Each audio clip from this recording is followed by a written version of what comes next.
Hello and welcome to the AVForums podcast for Monday the 4th of December. Joining me on this edition, Assistant Editor Steve Withers. You're either very smart or incredibly stupid.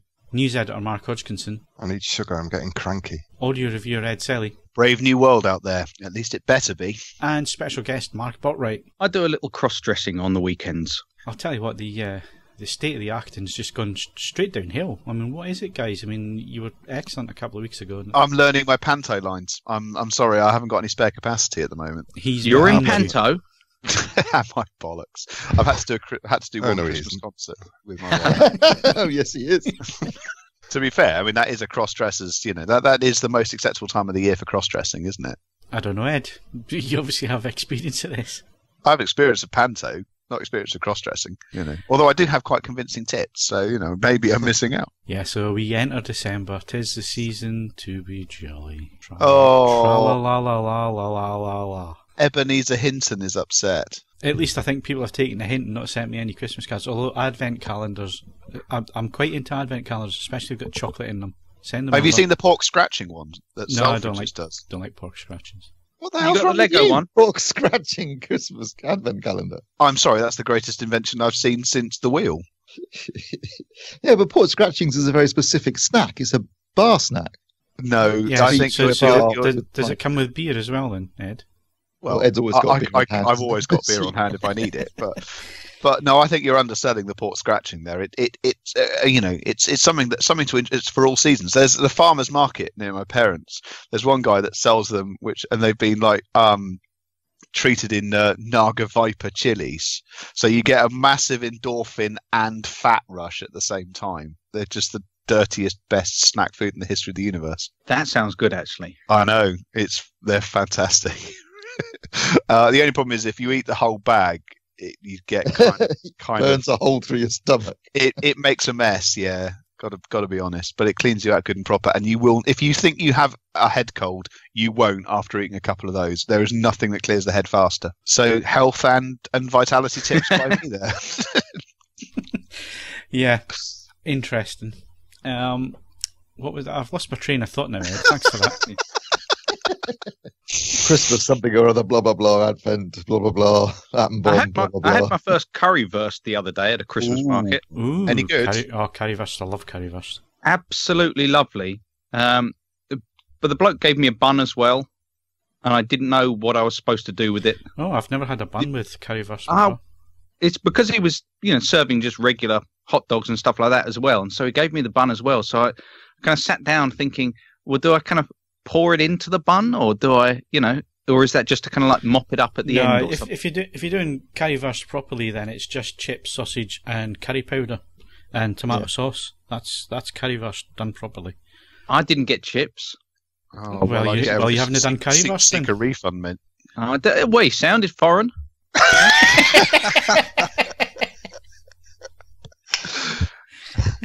Did he sound German, more to the point?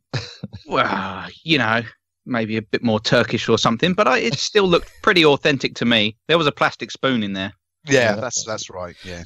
Essentially, it has become gourmet now. I mean, there are some incredibly posh currywursts doing the rounds in certain German hostelries these days. So yeah, all good. And what can I say? All great food of that nature should have a euphoric high as you eat it, and then just at least 5 minutes after you've eaten it where you think that was truly terrible. I mean, the masters of this are both kebab vendors and KFC. No other company manages to make you feel quite as dirty as KFC does after you've eaten one. I know, and with a healthy meat like chicken as well, you think, how the hell do you manage to absolutely... They found a way, yeah. Bizarrely, KFC is the traditional Christmas lunch in Japan these days. It is. There you go. I was really amazed with that, but when I did my tour of Osaka, we were told all about it, and I thought, oh, you're having me on. And then I checked it out, and actually it's absolutely bang on. It's true. That's what they do. They order it in advance as well for Christmas Day. Power of marketing. Well, seemingly the Japanese think it's a Western thing that we all do. Yeah, but they marketed it as a Christmas meal, as something that we would do. So we got the internet. Yeah. I don't know. There's a lot to be said for the three-piece variety. I mean, that really does induce a feeling of proper dirtiness after you've eaten it. So yeah, it does. You know, and anyone that talks years. to me about KFC burgers, I mean, you are missing the point. It should be about large pieces of dirty chicken. That's kind of how it works. You know, the burgers are just window dressing. Large pieces of dirty chicken. There's your tagline for the podcast. If they're going to do that, can we at least all get an all-breast bucket on? You do that as well, do you? I do that. So we used to do that. Me and my flatmate, it was like all we'd eat was drumsticks or breasts. So we used to go into KFC and demand that we have it. And then this last one said, "No, you can't demand." I said, "Well, I'm a customer. I am demanding that I want that." And she wasn't going to serve us. So we stood arguing for 10 minutes, pissed about how we wanted drumsticks and breasts. If it's a Christmas thing in Japan, I wonder if they do an advent calendar. When I was working full time for HiFi Choice, when we were on press day, we would have a press day KFC, and we'd draw lots as to who the loser was to go down and get it, because you had to insist on an all breast bucket, and then ask for 50 wet wipes, and just ridiculous things. Right, it's the big meal for one where you go in and you say, "Can I have a couple of breasts for that?" Well, actually, in my halls of residence, we used to do the family feast challenge, where you try and eat a family feast each. And actually, the chicken isn't the difficult bit; it's the Viennetta that gets you every time. So, yeah, those were more innocent times where I had higher metabolism and consumed other things that helped. So, yeah. You wonder why we're in the state we're in now. And heart disease and diabetes were a long way away, weren't they, back then? I don't have either of those yet. I need to whistle, sorry. Yeah, they're in the post. They're in the post. Although I haven't had an alcohol drink since last Saturday. So, this is new healthy me. God, it's dull. Yeah, it's. I'm really struggling now that the weather's changed. I'm really struggling to get out and do the walking. I was doing 4 or 5 miles a day. That's dropped off a cliff, especially with the snow yesterday as well. I mean, that was almost like the thing out there yesterday. Yeah. Although that said, you burn off a lot of energy walking in snow. You wouldn't have to do 5 miles. A mile walking in deep snow is a pretty heavy calorie burner, even before you take into account lower temperatures and all the rest of it. So, a mile in deep snow is like about 300 yards on a shingle beach. Oh yeah, I mean, we're doing degrees of awkward walking. So yeah, I agree. Welcome along to the UK's premier technology podcast. This is the AVForums podcast. I'm just assuming you'll cut bits of it out and turn it into do some hardware news or competitions? Let's do some competitions. Okay. Mr. Botwright, tell us all about it. Can you throw to someone else? I haven't got my glasses here. Well, we haven't heard Hodge yet. Hodge is here, I think. I am here. I just don't eat KFC, so I couldn't join in with that last segment. Ooh. Ooh. Do you go for the rip off? The like the perfect fried Alan's chicken. Yeah. The guy I was going to ask, is it for moral reasons? Hygiene rating. Do you want me to crack on with these competitions? Yeah, go on. Okay. We got War for the Planet of the Apes on Blu-ray, which closes on the 11th of December. We've got Colin McGregor. Who's Colin McGregor, Steve? Do you mean Conor McGregor? Conor McGregor. Unless it's a documentary about his brother. Colin McGregor. Just a random McGregor. Man in an office. Notorious. It's only a name. And that closes on the 11th of December. And then we've still got the Dream Screen Smart Blacklighting Kit. It's actually a backlighting kit. And that also closes on the 13th of December. And we've got a Mio MiView C330 dashcam. And that also closes on the 13th of December. You've got to go for that Colin McGregor. That's the Poundland version. Some bloke called Colin McGregor gets booked for the next big world title MMA fight. He's fighting someone called Frank Mayweather. Yeah. Right, and any previous competition winners? Colin McGregor. No. Okay, that's competitions out of the way. So let's move on to hardware. We don't have any reviews. Well, we do have reviews, but we've got some more important things to talk about. And we promised you last week that we were going to go through our Editor's Choice Awards. We've had 2 more segments published. By the time you listen to this podcast, we will have. We don't at the exact moment in time, but we will have. Okay, so moving on to Best Home AV 2017, and this was another difficult one to go through because there's lots of different categories that we could have gone into. We could have had far more categories than we actually do. I guess this has been the main issue, Steve, certainly for us when we were planning this, was exactly how many categories we should have and how in depth we should go with these. But I think we found the easiest was if it's just one category where everything tends to be round about the same kind of money, it was one. And if it was an area where you had lots of products under a certain price and lots of products over a certain price, we split it in 2. Yeah, basically. And we tried to find a suitable splitting point where it would give a fair indication of a sort of a sub-certain point price bracket, and then obviously a higher end price bracket. Yeah, so home cinema speakers, that's why we went with 17 grand. Speakers. So first category we went straight against that philosophy straight away. So best home cinema speakers of 2017, we gave that to the M&K MP300s.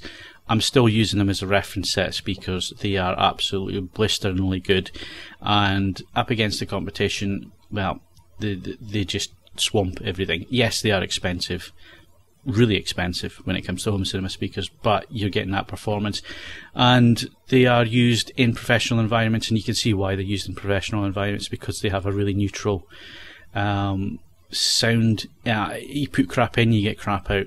Basically, they don't cover up for bad sources. They give you everything that's in there, which is what professionals want to hear when they're mixing or dubbing or whatever. And arguably, it's what you want to hear at home if you want to hear exactly as it was intended. So yeah, absolutely cracking set of speakers there.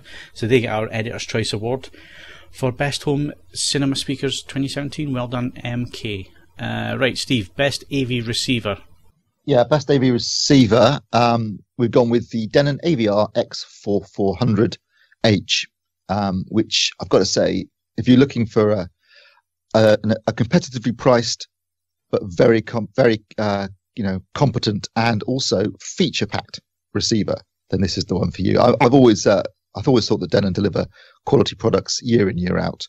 Their AVRs are superb from the entry level right up to the high end stuff. Absolutely superb across the board.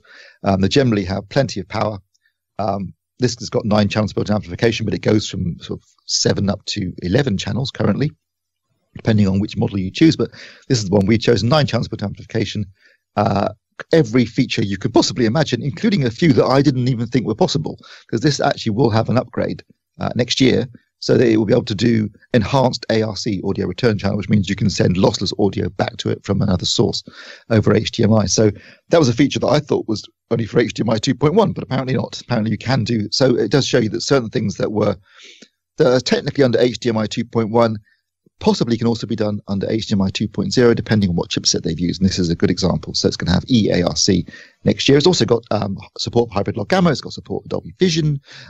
It's got support for HDR10.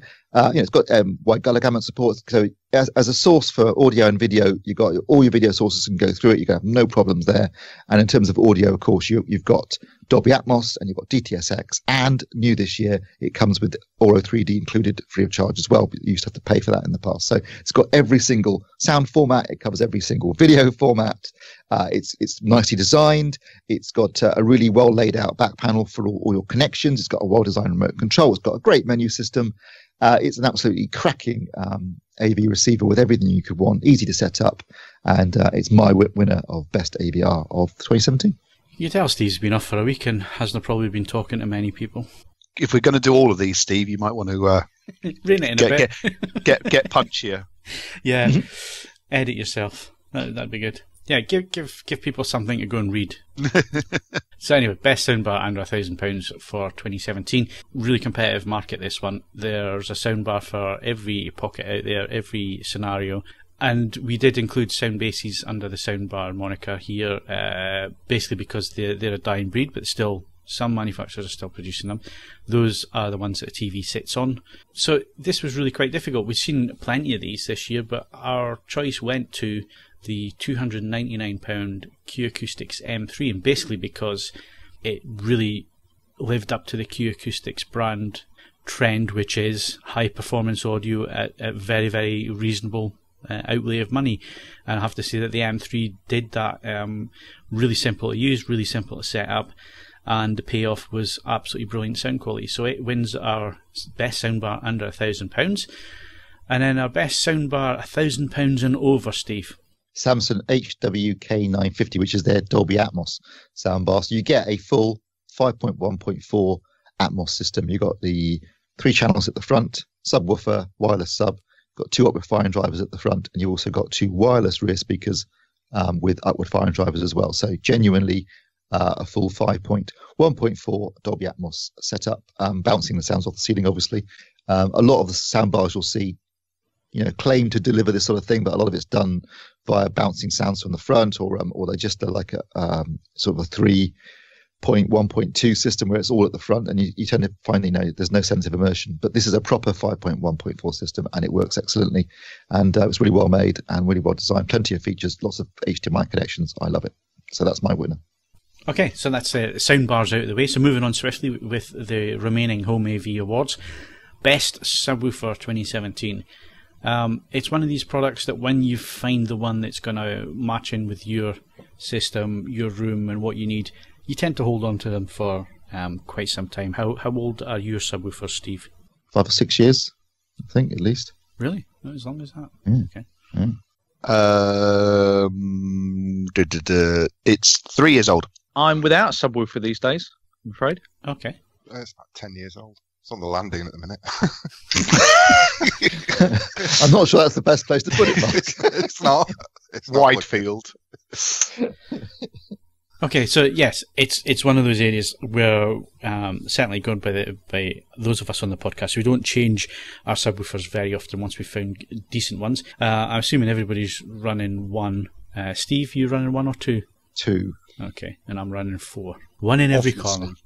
Yeah, you got to do that. Plus 1 in the living room as well. So it's on a different system. Anyway, so our choice of best subwoofer 2017 was the SVS SB16 Ultra, which is uses the SB, so sealed box, and 16-inch driver. So it's not a small sub, have to be said, but an absolutely stonking performer.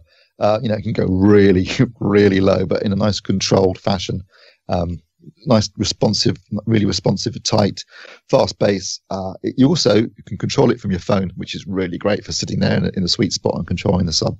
It's a cracking sub, beautifully made, looks gorgeous, and that's our winner this year for best subwoofer of 2017. Best subwoofer, right? Okay, best 4K Ultra HD Blu-ray player. All of them, really. I don't think there's a bad one out there. So find your budget and pick one that suits you. But if you were twisting our arm, basically, and asking us what would be our absolute best player of the year, not necessarily in terms of picture quality, because, like we say, as long as it's doing it right and it's showing what's on the disc, that's all you can ask of the player, and they all look absolutely bang on the same. So it's other things that you add into that, like build quality, like audio side of things, like your video scaling and video processing, and I don't think there's any surprise here that we gave it to the Oppo 2 or 3, Steve. Yeah, definitely. I mean, it's not the cheapest. It's not the most expensive either, I should point out, but it's not the cheapest. £649, but it looks nice. It's well made. It's absolutely a flawless performer in terms of Ultra HD Blu-ray playback. It's got really good scaling. It's got analog outputs. It's got twin digital outputs. You can use it as an AV scaler and processor. It's got an HDMI input as well. It's got well-designed remote control, good menu system. It includes Dolby Vision. It does everything, basically, and therefore it's our winner of the best Ultra HD Blu-ray player for 2017. Yeah. What's the big selling point about the HDMI input? Well, it just means you can use it you could say you've got something else, another source. You can use the scaling, and deinterlacing and scaling in this player, which is really, really good, by the way. You can use that instead of using it in the TV, for example, if you wanted to. So you can send it through the player. That's a good idea. It can work. I mean, it's obviously going to get one input, so it's a bit limited, but it's just a nice little feature to have if you ever needed it for some reason. Maybe you've got limited inputs on the TV, and you could run an extra thing through the Oppo. So that's another thing you could do. The only drawback with the Oppo is that if you're using it in your system, you are going to need to add a media box if you want streaming services, 4K streaming services. It's the only thing it doesn't do, which is a shame. But then they have concentrated more on the actual player and what it does in terms of video and audio and so on. So, and in fairness, if you what you're saying there is perhaps specific to projector users, because most televisions seem to come with them the services stacked anyway. I was going to say, aren't we kind of getting to the point now where it's almost like, it's not really a minus point because the TVs are so well equipped. I didn't say it was a minus point. I'm saying the only thing it doesn't do, which would mean you add in a separate box. So you could take that as a negative or you could take that as a positive, I suppose. I wasn't really having a downer on it because I'm running an Oppo player and I'm really happy with it. Yeah, just plug the Roku streaming stick into that HDMI input on the back. Yeah, that's the trick. You can do that, yeah, absolutely. Or use a spare Samsung UHD player that you've got hanging around, which is what I do. It's amazing. They are particularly good at that, it has to be said. I think that is in the unique category of real world solutions and reviewer solutions. Yeah, exactly. It's like the fact that I use a £400 Pioneer portable audio player entirely as a remote control for my streamer. Yeah, okay, so best 4K UHD Blu-ray player is the Oppo UDP203. And then quickly, just to round up on Home AV, we've got best game console. It's best AV game console, Xbox One S, basically because it does everything a games console should do, but it's also got a 4K Blu-ray player in there, which offers really good video and audio performance, so it got our badge. We do know that there are now other consoles out there, but it had to be something that we'd reviewed for it to be in the awards. That's why the Xbox One S is there. Best Blu-ray disc of 2017, Steve. It's been a good year for Blu-rays, as always, but I think one release stood head and shoulders over everything else that came out this year in terms of picture quality and features and extras, and was just an absolutely spectacular package. And that's the thing. They did an absolutely bang-up job in terms of remastering. They did a full restoration of 4K of the camera negative, and then delivered a superb image picture in terms of color timing, as it was overseen by both the director and the director of photography, and basically a fantastic transfer in terms of picture quality, and also options in terms of soundtracks. You could use the 5.1 soundtrack. There was also a 4.1 soundtrack based upon the original 70mm mix as well, plus a Dolby surround soundtrack. So you had options of all different types of soundtracks. You could go purist, or you could go for different approaches, and it had some really good extras as well, including a feature-length documentary about the making of the film. And absolutely cracking Blu-ray release. And to wrap up Home AV, we go to the newest format on the block in terms of disc, and that is 4K UHD Blu-ray. And there's been some cracking discs come out this year on the format, some really, really good stuff. But we've again gone for a film that came out in 1982. It's a good year, 1982, wasn't it? The Thing and Blade Runner. Absolutely fantastic disc. This film had a full restoration in 2007, done at 4K. They did the effect shots, which were shot on 65mm at 8K as well. So it's a proper 4K image. The addition of HDR and the wider color gamut really makes it like seeing it for the first time, watching it sometimes. Comes with a Dolby Atmos soundtrack as well, which is really good, and a whole host of extras. The only thing the disc is missing, this set's missing that was released previously, was the work print version. So if you forgot the 2007 release with the work print, you probably want to keep that. But otherwise, everything else is there. The Dangerous Days documentary, 3 other versions of the film on Blu-ray. But the Ultra HD Blu-ray version of Blade Runner is absolutely stellar and is our winner. Okay, so that's our best of Home AV for 2017. Like I say, if you're wondering why products that you like are not in there, the criteria basically had to be that these were items that had been reviewed by us over the last 12 to 18 months, and that they had to be currently available as part of our official product range from a manufacturer. That's our Home AV Awards for 2017. And moving on to the Hi-Fi zone. So settle back, people, get your pipes out, smoking jacket on, slippers on, sit in that lovely leather sofa or leather chair that you've had for 40 odd years. Wing back. Yeah. And indulge in some vinyl. because we're heading over to Ed. So Ed, let me just open up Best Hi-Fi of 2017. Is this the same as the Best Hi-Fi in 1917? Look, here's the thing. I'm proud to say that we went by the same criteria for the awards. You oversaw it. You made sure exactly the same things. I didn't even go to 18 months. All of these things have been reviewed in the last 12. They're all currently available. And yes, it is highly likely that many of them will still be available when we're doing the awards 2019 and so on and so forth. But it's not a bad thing. It's a reflection of the fact that we've got all of our ducks in a row, and technology is where it needs to be. Nonetheless, it's been a cracking year for stuff. So you can either be rude to me, or we can discuss some of the lovely, lovely things that we've given awards to. Is that a choice? Yeah, I think we'll go with rude. Okay, we're running out of time, so let's stick on subject. We can be rude to Ed later on. So best hi-fi speaker under £1,000, Ed. Yeah, cheapest speaker we looked at all year. In fact, the Mission LX2. Right at the start of the year, Mission had been really quiet for a number of years since being purchased by IAG, but now the full resources of IAG have been thrown at the business of making an affordable speaker, and it's bloody marvellous. The LX2 is the cheapest speaker I've tested in a very long time, where you sit down and listen to it, and provided you've paid even just the remotest bit of attention to what you connect to it, it will sound excellent. At that price point, there is just nothing that has the same balance of joy, accuracy, and just general performance quality. A worthy award winner. Okay, and that's far more than the 4 lines that Ed's actually written in his article. So there you go. You got bonus material by listening into the podcast here, people. So I guess the next one has to be the best hi-fi speaker, £1,000 and above, Ed. Yeah, this wasn't the toughest one to decide. Q Acoustics, normally a budget speaker manufacturer, but they've thrown their hands into making a more expensive loudspeaker.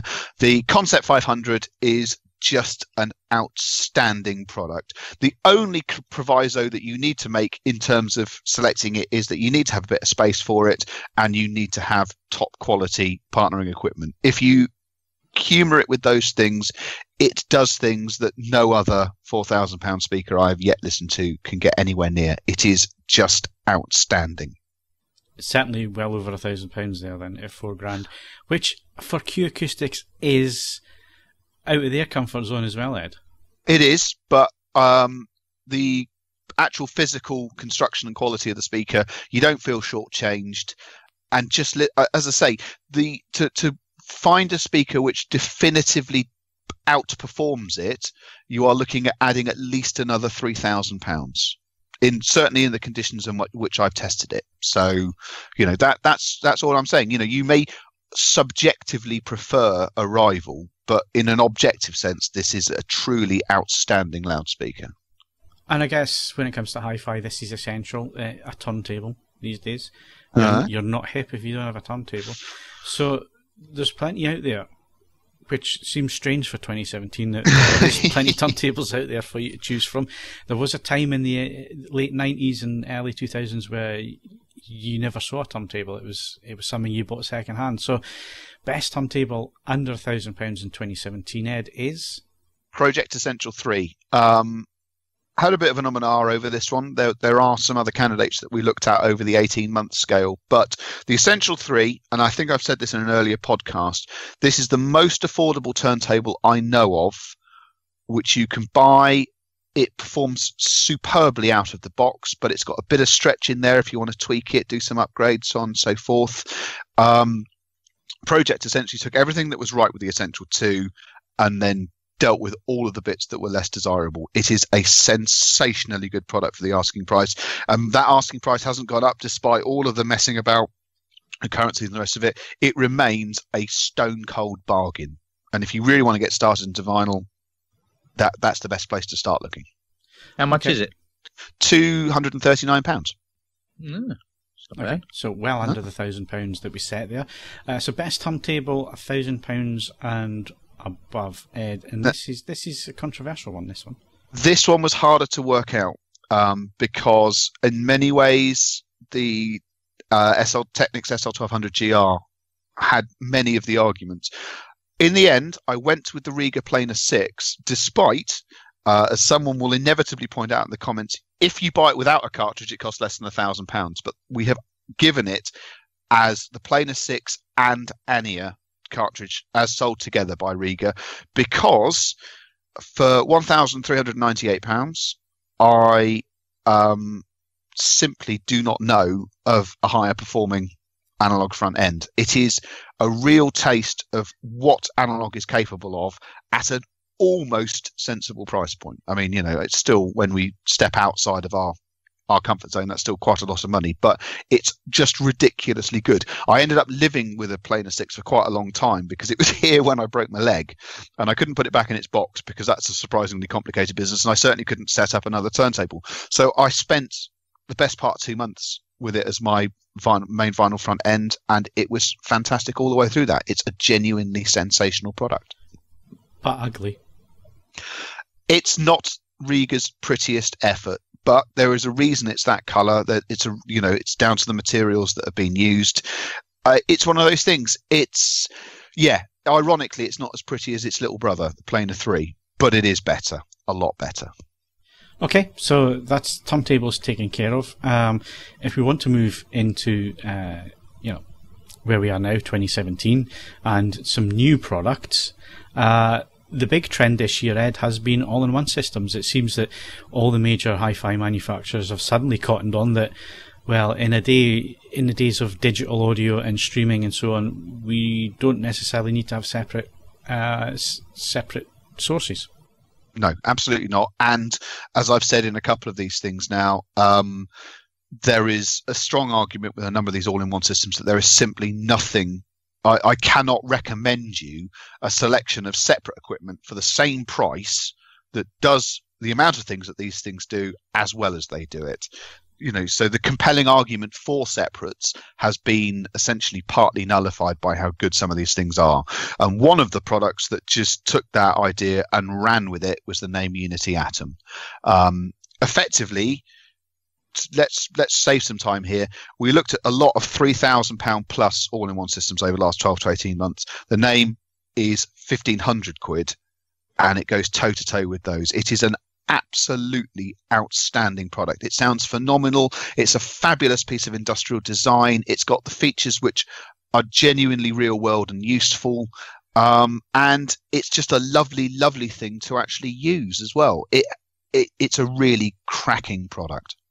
Okay, and if we do want to go separate wise, you'll need an amplifier, and then your sources added onto that. So still a big market for amplifiers. So what was our favourite of 2017? This is a weird one because I have recently actually just rushed through a clutch of extra amplifier reviews, but this stands. I was expecting very little from this product because I didn't know whether it was a DAC with an amplifier added or what, but the Audiolab M1 is our amplifier of 2017 because it's bloody marvellous. It sounds superb, and that's whether you're using analog inputs or the incredibly good digital stage that's in there as well, which means that you don't have to go in for as much source equipment, and then it just keeps on giving. Cracking headphone output, and it's beautifully made. It doesn't take up a huge amount of room. It is a genuinely joyous product to listen to and own. Thoroughly recommended. Completely, somewhat unexpected as well, because I've not historically been an enormous fan of the Audiolab brand. So no, that was a genuine surprise, and I thoroughly enjoyed it. Cannot recommend it highly enough. And for antisocial people like yourself, let's move on to best headphone of 2017. Yes, actually we didn't review as many headphones this year, but one that stood out as being the Audio-Technica SR9, ATH SR9, I should say, that stood out because it did all the things that I expect an Audio-Technica headphone to do. It sounds excellent, it's beautifully made, it's comfortable to wear, but then it did some things I didn't expect an Audio-Technica headphone to do, in so much as it's not got any weird protuberances, it's not massive, it doesn't have just weird random bits of design weirdness. It is a headphone that you can use without any issue, day in, day out, film, TV, music, what have you, on the move, at home. It just delivers, and it just does it without asking anything demanding of you, the listener. It's a peerless product. Of course, with the future comes real complications, Ed, and comes with a lot of crossover products, and this is why we've named this category Best Digital Product, because a lot of these products are really, really difficult to nail down and actually say exactly what they are. So let's go with Best Digital Product under £1,000 in 2017, and your choice for this was? The Meridian Explorer 2. Again, one of the most cost-effective products we tested all year. But ironically, actually, a couple of days ago, I was still using an Explorer because Tidal have recently really expanded their selection of masters, the MQA masters. And I was using the Explorer 2 because it's got native MQA conversion. And do you know what? At the moment, there are, at the time of speaking about this, there are a couple of deals where it's about £100 for an Explorer 2, and that is ridiculous value for money. It sounds sensational for that.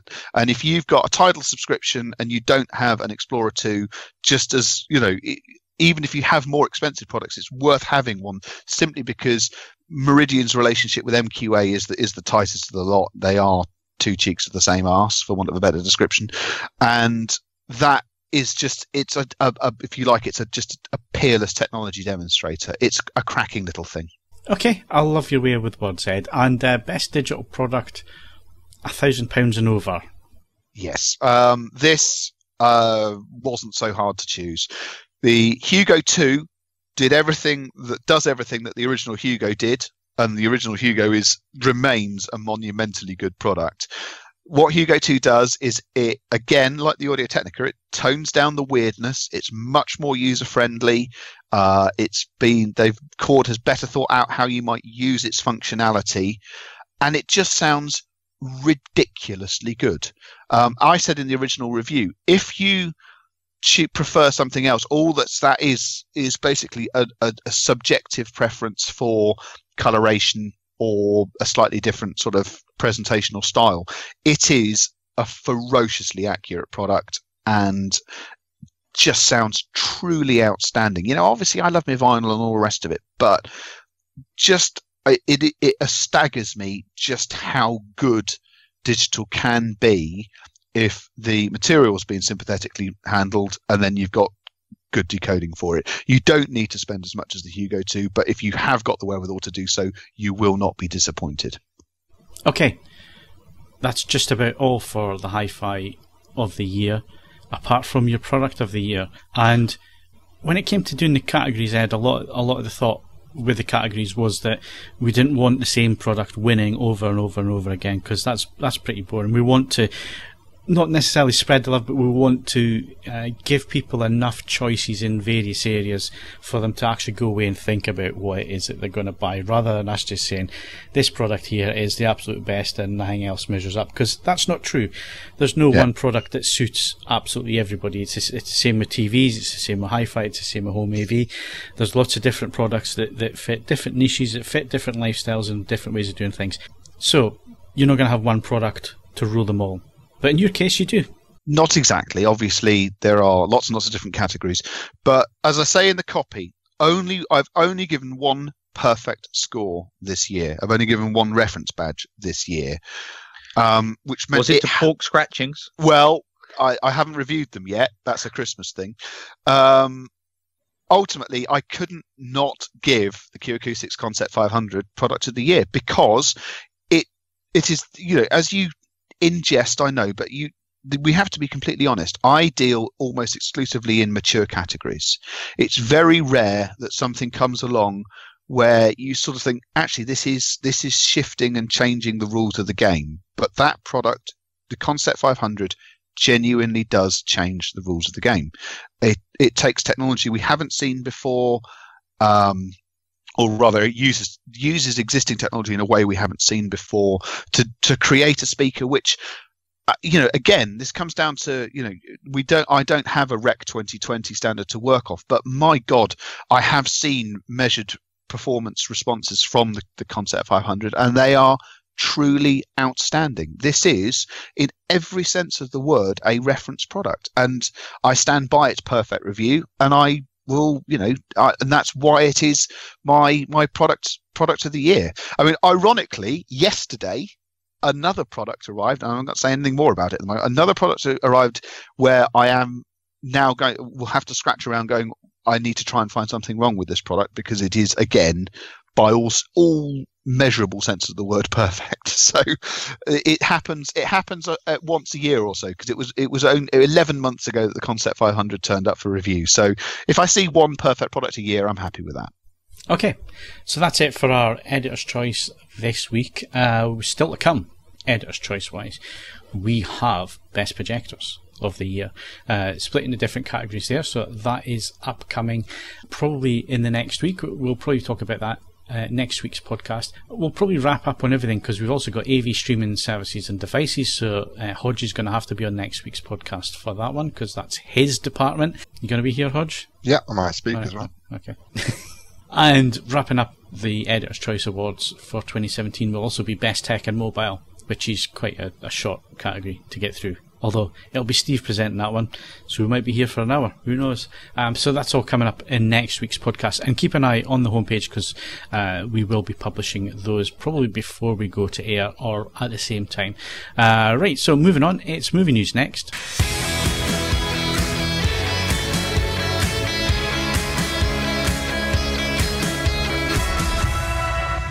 So moving on to movie news, I have to say that Odeon managed to get $17.99 out of me in November.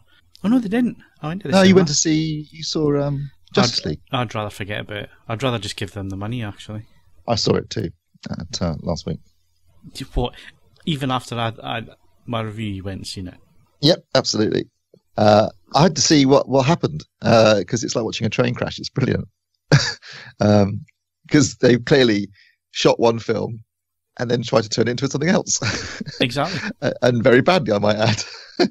Yeah. Because Zack Snyder, shot this. They went into production the same month that Batman vs Superman came out, and obviously they had script written, they had cast everything, they'd done all the production design, the costume design. They went in. It was a full-on Zack Snyder film. Lots of dark stuff, lots of rain, lots of grim and everything, and all the things people hated about Batman vs Superman. And they've obviously panicked and thought, oh bugger. So obviously Zack Snyder had to leave for personal reasons, but they brought in Josh Whedon, who's gone and jazzed it up a bit, and they've clearly changed the color timing. Whole scenes that were shot at night and now appeared to be during the day. They've dropped whole plot lines. I'm pretty sure there was a whole bad Superman section in a black suit that was been completely dropped. They changed the color timing and raised the brightness levels in the film so it didn't look all dark like Batman vs Superman. But the costumes have clearly been designed to be seen in certain lighting conditions and looked really weird when they were brightly lit, particularly Batman, just because there was lots of patches all over his suit. You're thinking, what are they? But you realise they wouldn't have been quite the same in a much darker scene. It was just very weird. And obviously every time there's a gag lobbed in, that's clearly meant to be Joss Whedon. It was, and then to really rub salt into the wounds of DC, yesterday the first trailer came along for Avengers Infinity War, and that looks epic. So, oh dear. So you liked it then? It was awful. It was just so boring and generic and pointless. Yeah, I'm glad I wasn't the only one. Because you read the thread, and I know movies are very, very personal, and people have different, they like different things and all the rest of it. But I was reading some comments in there, and I'm thinking, did we see the same film? And I suppose, with stuff like Star Wars and all the rest of it, we kind of forgive a little bit more than somebody that be a little bit more critical, I think. So even taking that on board, that people would be fans of the franchises and so on, I still couldn't get over the way some people were sticking up for it, because it was almost like I didn't see that film. You're making things up there, because that wasn't what was on screen. So yeah, it's a very, very strange film, and it looks like Odeon are going to get quite a bit of business out of me this month. What, are you going to go over and over again? 13 days to 2 showings on the first day, midnight and 4 p.m. Although the midnight showing, I won't be going if it's snowing. So if this weather continues, I won't be going for the midnight screening. But yeah, I'm booked in for midnight and 4 p.m. You? Midnight. Just the once at the moment. We'll see if it looks good, I'll go back. It's possible. You're going to see it at least 3 or 4 times, and we're going to check out the Dolby Vision cinema in Vegas and see if it's playing there as well. First thing we do when we land, basically. Yeah, that's going to happen. Well, we need to go straight away, because last year, sorry, the beginning of this year, should I say. Our plan was to go and see Rogue One. And unfortunately, we just missed it, and they'd replaced it with Underworld Blood Wars. So that was very disappointing. I'm far less bothered by it this time round because obviously you get to do this before I turn up. So that's excellent. Yeah, we do it well before you turn up, Ed. Right. Okay. So yes, Star Wars is this month. I don't think there's anything else to talk about really when it comes to movies. We could just finish the podcast now, can't we? Well, you haven't even mentioned, because you texted me a number, a running time, didn't you? In the week, I was like, what? Was it 2 hours and 32 minutes? Yes, 2 hours 32 minutes, and it's a 12A certificate. That's The Last Jedi, for those of you wondering what I was talking about. Yeah, which is that the longest Star Wars film ever? 2 hours and 32 minutes? That seems quite long. I don't know. Mark can go and quickly check on IMDb. Check all 7 of them and see if any of them are longer than 2 hours. Yeah, I'm pretty sure it's the longest. That's a hefty running time, isn't it? 2.5 hours. It is, but you know it's just going to fly by. Yeah. Attack of the Clones was 2 hours 22. So yeah. I think that was the longest before. So felt like longer, didn't it? I did. It felt like an eternity. So that's coming out in 2 weeks' time. So 13 days. 13 days. So that's 13 days from today. So when people listen to this, it'll be less than that. Yeah, when they listen to this, we'll be going to see it a week on Wednesday. At midnight, yeah. I'm not going. Midnight. I'm not getting anywhere near it. If I'm lucky, I'll get to see it before Christmas. So surely we'll see it on your birthday, Ed. Ed's birthday being it's the 18th, isn't it? It is, your but birthday treat. No, I'm going down to a pleasant hotel in Dorset for a treat. Oh, whereabouts? Sherborne. So I think that probably, without no disrespect to Star Wars, but I kind of like the idea of that. So, but no, if I get back and I can find a slot, I'll see what I can do. But Ed, it'll be on at every cinema, and it's starting. I think it starts every half hour. If you go to the cinema, it's the only thing you can go and see. I don't doubt that. So, but it does mean going to the cinema. Yeah. Oh, sorry. Oh, you managed to do it for Blade Runner. Come on. I did, but thankfully that was empty. Well, see, Ed, looking at this, there was a big panic on with, the tickets going on sale and all the rest of it, and Limitless cards not working, and panic and all the rest. Yeah. I've been and had another look this week just to see how busy the screens are and how many people have actually booked in, and it's been shown that many times, certainly at the Odeon and the Metro Centre, it's been showing that many times during the day that you could generally pick a screen and there'll be about 3 of you in it. Yeah, well, we'll see how we go. I do want to see it. I need to warn you now. I won't be. Actually, to be honest, I'm not in the 15th podcast. I need to speak to you about that anyway. But so I won't be. I wouldn't be participating anyway. But I won't have seen it by that point. So because I've got child minding during Christmas concerts because I know how to have a good time. I have no plans yet. I will go and see it. I've just got no plans to that far ahead. What, 13 days ahead? Yeah, that's a long way. When you're dealing with small children, that's second guessing a lifetime, mate. Who knows what ailments they'll have by that stage. Like I always say, no great plans to see it, but I'll just see how it goes. Really, I want to hear more about what technological kind of AV equipment Ed's using for purposes that they weren't designed for, to be honest. Yeah, I think that's a bit more. I actually think that's a bit more interesting than the films coming out this Friday, which are stronger and better. Watch out, by the way, if anybody is in the the least bit interested. Right, Sid. Oh, sorry, you've caught me on the bounce here, but are you using a £1,000 turntable as a lazy Susan or something? What's a lazy Susan? It's in Chinese restaurants, where you put the plates in the middle. Oh, right. They wouldn't be a terribly good lazy Susan. All right, okay, yes. This one will incur. You'll mock me for this one, no doubt. At the moment, I have had to do a review for Print Magazine of a big sort of shielded and protected mains block. As a result of that, a mains conditioning unit, which I have in my system all the time, has had to come out so this block can come in.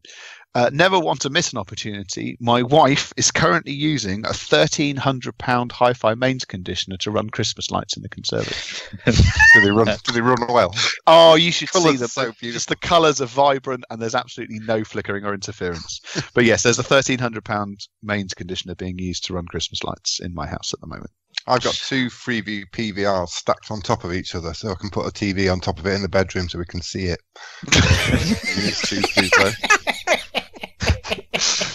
Is this what happens to all those little Android boxes you get, Hodge? They're used to prop up too tables. small to put a TV on. They're just in the loft in a massive pile.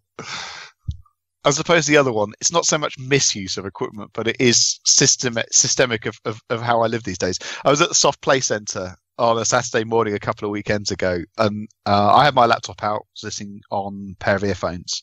A guy sat down next to me, and he was going to do some work, and he got his phone out, and he reached into his bag, and he hadn't remembered his earphones. And you might imagine Saturday in a Soft Play Centre, the look on his face was one of desolation.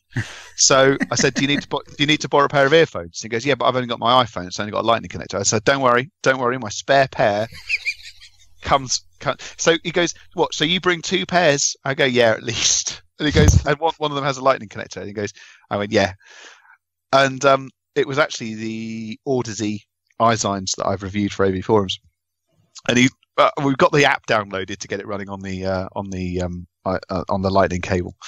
And he was listening and goes, I don't want to ask. It's like, how much are these? I go, with the lightning cable, they're about £400. He goes, and these are your spare pair? I went, well, yeah, it depends which ones I'm using at the time. And he goes, how many do you have? And I go, I don't know. Yeah. So you're the type of person who buys mug trees to store headphones. Yes, mug trees to store headphones. And have you ever counted how many headphones you've got? Well, no, because it does. They tend to pass through, so to speak. I do also have a novelty metal bucket of earphones, and I have a special cabinet that my wife found in a charity shop, which has it was originally part of a jeweler's display, so it's got a slide out wooden section which I used to keep cartridges and head shells on. I do want to point out to our dear listeners at the minute that as people who review projectors, TVs, AVRs, speakers, subwoofers, and so on, all that equipment goes back. Yes, we do not hang on to any equipment. Thank So God. I don't want people. Yeah, no, I don't want people thinking that we hang on to gear and it's abused and used for the wrong purposes and all this. That's not the case.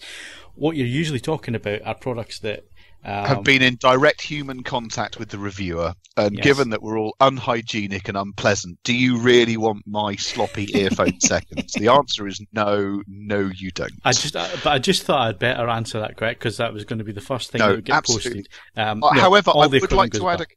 I would like to add a caveat to this, which I don't know if you guys have. The larger and more cumbersome an object is, the harder it can frequently be to get the manufacturer to take it back off you. Never had that issue. The issue we normally have, and Steve, I haven't done a TV in a while now, and projectors are really quite easy to put back in boxes, but TVs, there's definitely an art form, because you're talking about a product that's only designed to be unpacked once. It's never been, in the packaging's never been designed to be reused. Oh yeah, one-shot packaging. And when it comes to TVs or really expensive equipment, the one I'm thinking about was a NAD AV processor, beautiful packaging and all the rest of it, but it just fell to bits when you tried to put it all back together again, because it was only designed to ever be taken out of the box once. So, that's really is the bane of Steve's life at the minute. It used to be the bane of my life when we reviewed TVs, especially flight cases. I mean, where the hell do you put a flight case in a house? Yeah. But yeah, it becomes a bit of a Krypton factor thing. In fact, I think we should start videoing them just to see how long it actually takes. Videoing not unboxing, but the reboxing. The reboxing video. Reboxing Because what you'll see is a very impatient courier outside the front door as I stand there with one piece in my hand thinking, where the hell does this bit go? And it's normally the stands. You think a TV stand is nice and easy to put together, but whoever creates these things, they only think about putting it together the one time. They never think about taking it a bit to bits again and then where did that bit go and where did that bit of polystyrene go and what's this? We always managed it in the end, though. It would always be a challenge, but we always managed it. Yeah, I have to be honest. There's a speaker package review which is in limbo, which I've done for AVF, and I actually had to resort to ringing up the manufacturer to ask how to get those back into the box, and they go, the answer is you're not supposed to.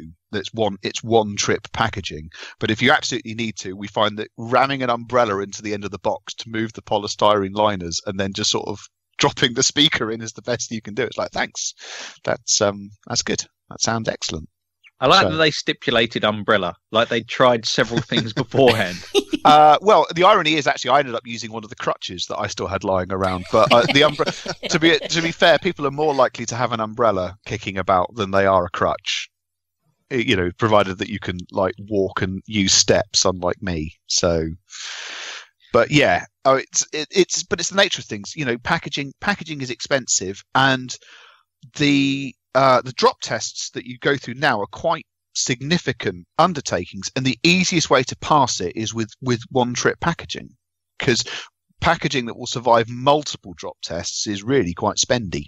So, you know, that's the sad truth of it. What, do they have a yodel-proof packaging? There is no such thing as yodel-proof packaging. I didn't think there was. You could get NASA involved, and there'd still be no chance. You could make the most indestructible packaging and product known to man, and a yodel driver will have it knackered in 5 minutes. Maybe that's how they test packaging these days. Yeah, they send it through yodel. Yeah. See what comes back. Well, this is the age-old thing of in the MOD, the idea of something being squaddy-proof, and it just doesn't. The concept is impossible. Nothing has ever been proven to be squaddy-proof. You know, in so much as whatever you think they're going to do to it, they're going to do something worse. And there was one product where it was supposed to be, you know, it's like we've done it, and you know, this simply cannot be broken. And for whatever reason, squaddies would end up chewing it when bored, and that would still kill it. So yeah, you know, there are certain tests which equipment cannot pass. I still think though that the reboxing videos, there's some scope in that. They'd have to be done to music or no, silence. I'm thinking no, black and white, slow motion, Barber's Adagio for strings. Yeah, that would work, because the only thing you'd have to do there is pixelate the lips on the face, so you couldn't see what was actually being said. Oh, yeah. I said all the colours of the what was it I had to box the other day that was just. Well, you see, what happened to me last weekend was I went to Scotland in the new car that had done less than 300 miles, and I managed to carb 2 alloys. And you know that noise that you hear with stone grinding on metal? And I invented swear words. In fact, you know, the heating was on in the car and the air conditioning was on in the car, and it still steamed up, significantly steamed up. And I was quite, you know, upset, but at the same time chuffed to bits that I had invented some new swear words when that happened. Well, that's how these words come into being. They evolve when something like that happens. I like kind of generally go for like some kind of a portmanteau swear word these days. I like sticking them together, you know. Yes, or turning them into verbs. Yeah, yes. It's not really a swear word, but I quite like 2 cheeks of the same arse. That's a phrase I'm going to use. You never know, Meridian might start using that on their packaging. Are you getting your Christmas trees up? Everyone except Phil? Yeah, tomorrow. I went up yesterday. Christmas fair today, this afternoon. Oh, lovely. I usually wait until about 24th before getting all the decorations up. But what's the point? Then they're only up for about 11 minutes, and you have to go through the whole soul-destroying business of taking them down. Well, because it takes me about most of the year to bother sticking them back up in the loft. Ah, right, I get you. Are you the person that has the skeleton of a Christmas tree in your garden until at least July? Our neighbours have got one that's 25 foot tall. There's something so sad about that, particularly when you see one on like Boxing Day. Yeah. You just think, did you even wait until the presents were opened? Just sparked it. Take it out in the back garden and shoot it like Old Yeller. Yeah. Well, I mean, Mark, are you the type of person that comes back from holiday, Mark, with your suitcases, and it takes you 3 months to unpack the suitcases? I've still got Christmas wrapping paper in the corner of my room. At a given point, you think, right, well, now it's under 6 months to Christmas, so I may as well just keep it here. Yeah. Used or on a roll? No, on a roll. It's not Just unwrapped paper and mounted in the corner. Yeah. Well, I mean, saying that, I think I'm still on the same roll from 2 or 3 years ago. Yeah. Well, I give people birthday presents wrapped in Christmas paper. Mark sends products through the post with it just turned inside out, don't you, Mark? Yeah, ingenious. Obviously, the nature of my birthday being when it is, on 2 occasions now, my brother has sent me a Christmas card with Christmas crossed out and birthday. I like his style. Because he is a classy bastard. They should do Christmas cards for both. You can say, there you go, it's one card. Well, happy birthday and Christmas. Ed. Yeah. To be fair, I can't complain. I mean, the absolute worst time to be born is between Boxing Day and the New Year because nobody. No one wants to be sober for that. This is true. Although, actually, that's going to be an interesting one for me. I have to see where I go on the old sobriety business. You can. Basically, what I've done, Ed, is I've designed this new camera that you're going to be using at CES. It's basically the bit that holds it. It's like a beer can. So you basically just feel like you're carrying a beer can around, just so you feel at home. But it will occasionally raise it to his head, though. Occasionally, you'll just get crystal clear footage of it just raising randomly to the ceiling. Pavlovian response, Phil. We're going to have to try and undo 20 years of subconscious programming. Yeah. Okay. Favorite spy movies, not including Bond. I'll have to think about that one. Hodge? I rewatched Tinker Tailor Soldier Spy the other day. I thoroughly enjoyed that. I forget how good that film is. It's good. Thanks for that. Hodge, you changed your voice here. It sounded like Ed. It's a brilliant impression. I Yeah. I don't. Argo was that a spy movie? That was quite good. Yeah, that would count. Yeah. 39 Steps. That was good. Oof. I can't think of many more really, other than Bond. That just comes into mind. I like the first Kingsman movie. That was entertaining. I'm sure we've done this before. Mr. Botwright, we probably have. It's. I enjoyed The Good Shepherd. That was directed by Robert De Niro. That was going to become a series, I think.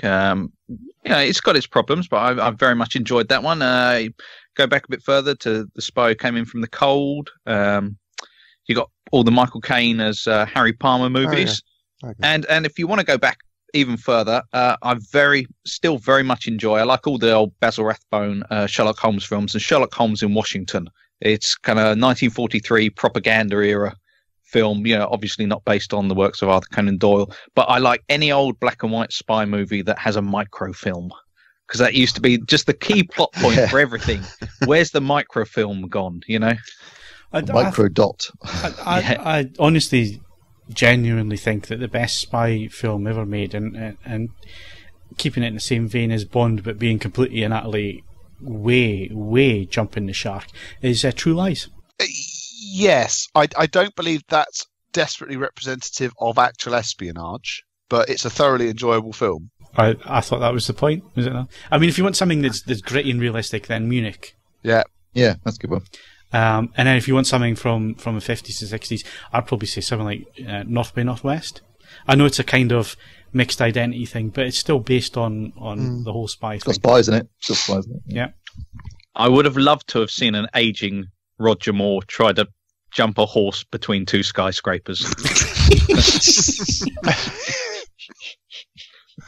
And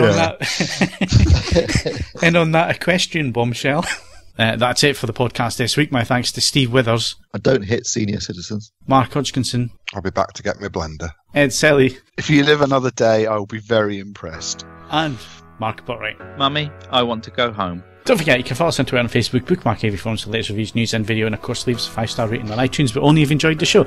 I'm Phil Hinton. Thank you very much for listening, and we'll see you again next week.